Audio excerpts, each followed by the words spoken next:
একই বছরের মধ্যে দুটো ট্রফি জয় করে নিল ইস্টবেঙ্গল। প্রথমে আইডব্লিউএল আর আজকে কন্যাশ্রী কাপ। ইস্টবেঙ্গলের মহিলা দল কিন্তু অন ফায়ার বলতেই হয়। দুর্দান্ত ম্যাচ হয়েছে এবং ম্যাচ তো একদম হাড্ডাহাড্ডি শেষ মুহূর্ত পর্যন্ত লড়াই আমরা দেখলাম, সেই নিয়ে তো অবশ্যই কথা বলতে হয়। তার সাথে সাথে বেশ কিছু বড় ট্রান্সফার নিউজ তোমাদের সঙ্গে শেয়ার করা, জাতীয় দল নিয়েও কিন্তু কথা বলার রয়েছে এই ভিডিওতে। তাই ভিডিও শুরু করার আগে একটাই রিকোয়েস্ট, চ্যানেলে যারা প্রথমবারের জন্য এসেছো মনে করে চ্যানেলটাকে সাবস্ক্রাইব করে নিও, তাহলে তোমাদের প্রিয় দলের খেলার সমস্ত আপডেট তোমরা এখানে পেয়ে যাবে।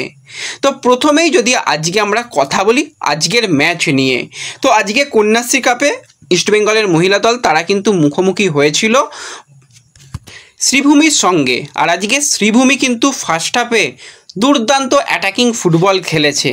তো ইস্টবেঙ্গলও কিন্তু ছেড়ে দেওয়ার পাত্র নয়।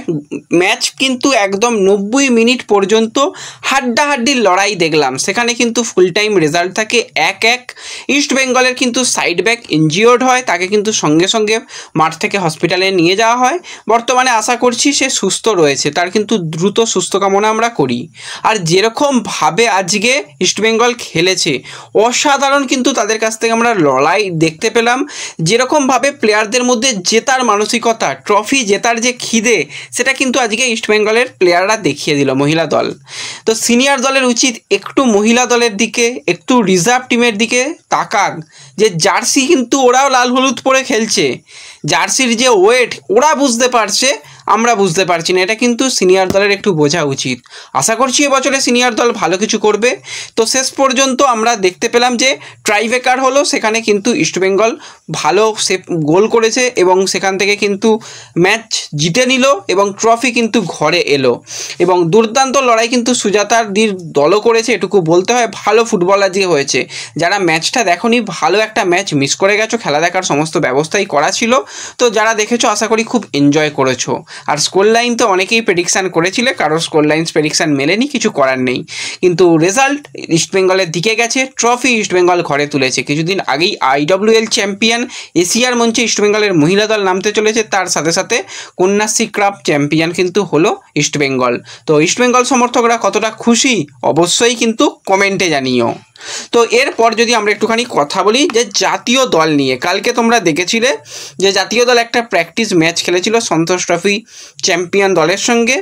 তো আজকেও কিন্তু একটা প্রস্তুতি ম্যাচ খেলা হয়েছে, সেখানে উত্তর 24 পরগনার কোনো একটা দলের সঙ্গে। সেখানে কিন্তু আমাদের জাতীয় দল আজকে 3-0 গোলে ম্যাচ জিতেছে। সেখানে সুনীল ছেত্রী ফার্স্ট হাফে গোল করেছে, ফার্স্ট হাফে 1-0 রেজাল্ট ছিল। তারপর কিন্তু চিংলেন সানা গোল করেছে এবং শেষে উদান্তা গোল করেছে। 3-0 গোলে কিন্তু আজকে ম্যাচ জিতেছে। তো এই সমস্ত ম্যাচে 3-0 গোলে জিতছে, তার মানে ভাবো আরও বড় ব্যবধানে জেতা উচিত ছিল। এবং আজকে মোটামুটি ভালো খেলেছে বলে শোনা গেছে, যদিও ক্লোজ ডোর ম্যাচ, খুব একটা বলা যাবে না। কালকে যারা খেলেনি তাদের নিয়েই কিন্তু সেকেন্ড টিম যেটা বলা হয় সেই দলকেই নামানো হয়েছিল। তো সেখানেই কিন্তু যেই প্লেয়ারকে নিয়ে চিন্তা বাড়লো সেটা হচ্ছে আর অন্য কেউ নয়, নিখিল প্রভু। তো এই পাঞ্জাব এফসির এই প্লেয়ারের দিকে কিন্তু বেশ কিছু ক্লাব নজরে রেখেছে। ইস্টবেঙ্গলের নজর রয়েছে, মুম্বাইয়ের নজর রয়েছে, গোয়ার নজর রয়েছে, কেরালার নজর রয়েছে। তো সেই নিখিল প্রভু কিন্তু আজকে বেশ কিছুটা গুরুতর ইনজুরি পেয়েছে এবং তাকে কিন্তু সঙ্গে সঙ্গে মাঠ থেকে বেরিয়ে নিয়ে যাওয়া হয় এবং যেরকমটা আশঙ্কা করা হচ্ছে তার ইনজুরি কিন্তু বেশ কিছুটা চিন্তা বাড়াতে পারে। তো আমরা জানি না এখনও কি ইনজুরি, কিন্তু যতটুকু শুনলাম, যদিও এখনও পর্যন্ত যেহেতু মেডিকেল রিপোর্ট আসেনি কিছু বলতে পারছি না, কিন্তু ভয়ানক ইনজুরি হয়েছে এটুকু শুনেছি। তো আশা করছি সে অতটাও ইনজুরি না পাক, সে দ্রুত সুস্থ হয়ে সে কিন্তু সম্পূর্ণ শক্তিশালী হয়ে আবারও ফিরে আসুক, সেটাই আমরা চাই। তো নিখিল প্রভুকে নিয়ে কিন্তু চিন্তা বাড়লো, এটুকু বলতে পারি।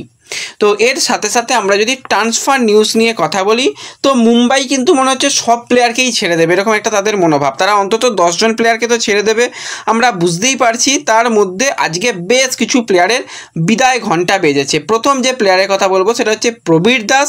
হ্যাঁ, প্রবীর দাস ফুটবল খেলে, অনেকেই হয়তো ভুলে গেছে যে প্রবীর দাস ফুটবল খেলে না। প্রবীর দাস খেলে, মুম্বাই সিটি এফসিতে লোন ডিলে গিয়েছিল কেরালা ব্লাস্টার্স থেকে, গেম টাইমের খুবই অভাব। এবং প্রবীর দাস কত ভালো এখন ভিডিও বানায় তার কাছে এখন প্লে বাটন চলে এলো, আর তোমরা সাবস্ক্রাইব একটু করছো না। আমরাও তো এত ভালো ভিডিও বানাচ্ছি, তো সাবস্ক্রাইব করো, আমাদেরও তো 50,000 সাবস্ক্রাইবার কমপ্লিট করতে হবে। তো যাই হোক, প্রবীর দাসের সঙ্গে কন্ট্রাক্ট শেষ হয়ে গেছে, মুম্বাই তাকে থ্যাংক ইউ পোস্ট দিয়ে দিয়েছে। আবারও কিন্তু সে কেরালাতে ফিরছে এবং কেরালাতেও কিন্তু তার থাকার সম্ভাবনা কম। কন্ট্রাক্টেড প্লেয়ার থাকলেও কিন্তু কেরালা খুব একটা প্ল্যানিংয়ের মধ্যে রাখছেন না প্রবীরকে, তো প্রবীরকে হয়তো অন্য কোনো জায়গায় পাঠিয়ে দিতে পারে, সেরকমটা হওয়ার সম্ভাবনাই বেশি। এবং তার সাথে সাথে 27 বছর বয়সী মাঝমাঠের প্লেয়ার হিতেশ শর্মা, তাকেও কিন্তু থ্যাংক ইউ পোস্ট দিয়ে দিয়েছে। সে কিন্তু ওড়িশা এফসি থেকে লোন ডিলে গিয়েছিল, তো সে কিন্তু আবারও ওড়িশাতে ফিরবে। এছাড়া ড্যানিয়েল লালডেনপুইয়া, তাকেও কিন্তু বিদায় ঘণ্টা বাজিয়ে দিয়েছে। ভিশালের গোলকিপার ভিশাল, তারও কিন্তু বিদায় ঘণ্টা বেজে গেছে। আজকে কিন্তু 4 জন প্লেয়ারের বিদায় ঘণ্টা বাজলো। কালকে দেখেছিলাম যে, গতকাল আমরা দেখেছিলাম যে 2 জন বিদেশিকে ছেড়ে দেওয়া হয়েছিল। তো এইগুলোই কিন্তু মুম্বাইকে নিয়ে আপডেট রয়েছে। মুম্বাই এবং চেন্নাই 10 জনের বেশি করে কিন্তু প্লেয়ার চেঞ্জ করতে চলেছে বলেই শোনা যাচ্ছে। এবং এর সাথে সাথে যদি আমরা কথা বলি একজন পরিচিত এবং অনেকেরই পছন্দের বিদেশি প্লেয়ার সনি নডিকে নিয়ে, তো সনি নডি নামটাই যথেষ্ট, কে কি না কিছুই বলার দরকার নেই। সবুজ মেরুন সমর্থক থেকে শুরু করে প্রত্যেকটা ইন্ডিয়ান ফুটবল সমর্থক কিন্তু সনি নডিকে খুব ভালোভাবেই চেনো। তো এই 35 বছর বয়সী অ্যাটাকিং মিডফিল্ডার কিন্তু আবারও ইন্ডিয়াতে ব্যাক করতে পারে এবং কলকাতাতেই ফিরতে পারে, তার সম্ভাবনা কিন্তু তৈরি হয়েছে। বর্তমানে কিন্তু লিগা 1-এ খেলছে, অর্থাৎ যেখান থেকে আমরা দেখতে পাচ্ছি ইস্টবেঙ্গল প্লেয়ার নিয়ে আসছে, মোহাম্মদ রাশিদের মতন প্লেয়ারকে নিয়ে আসছে। তো সেই লিগে কিন্তু সনি নডি খেলে এবং সেই দলের কিন্তু বর্তমানে ক্যাপ্টেন রয়েছে। এই সিজনে কিন্তু সনি নডি 33টা ম্যাচে খেলেছে, সেখানে কিন্তু নামের পাশে 4টে গোল 7টা অ্যাসিস্ট রয়েছে সনি নডির কাছ থেকে। তো বয়সটা অনেকটাই হয়েছে, তবুও কিন্তু তাকে আমরা আবারও কলকাতায় দেখতে পারি, তার সম্ভাবনা অনেকটাই রয়েছে। তোমরা সকলেই জানো যে ডায়মন্ড হারবার কিন্তু এই বছরে আই লিগ খেলবে, তারা কিন্তু দল গঠনের কাজ শুরু করে দিয়েছে। তো যদি সব কিছু ঠিকঠাক থাকে, সনি নডি কিন্তু ডায়মন্ড হারবারের জার্সি গায়ে আই লিগে ফিরতে পারে, সম্ভাবনা তৈরি হয়েছে, কথাবার্তা শুরু হয়েছে এবং ইন্ডিয়াতে আসতে আশা করছি তার কোনো রকম অসুবিধা হবে না। এবং সে কলকাতায় খেলে গেছে, কলকাতার পরিবেশ পরিস্থিতি সবই তার জানা। তো সনি নডিকে কিন্তু দেখার আরও একবার সুযোগ তৈরি হয়েছে। দেখা যাক, এখন তো কথাবার্তা এগোচ্ছে, যদি ডিল ডান হয়ে যায় তাহলে কিন্তু আরও একবার সনি নডিকে আমরা কলকাতায় দেখতে পেতে চলেছি। এবং এর সাথে সাথে একজন 12 কোটি টাকার বিদেশির সঙ্গে কিন্তু লিঙ্ক আপ তৈরি হয়েছে, সেটা হচ্ছে 27 বছর বয়সী ইউক্রেনের সেন্ট্রাল মিডফিল্ডার বা ডিফেন্সিভ মিডফিল্ডারের প্লেয়ার ইভান কালোইচিনি।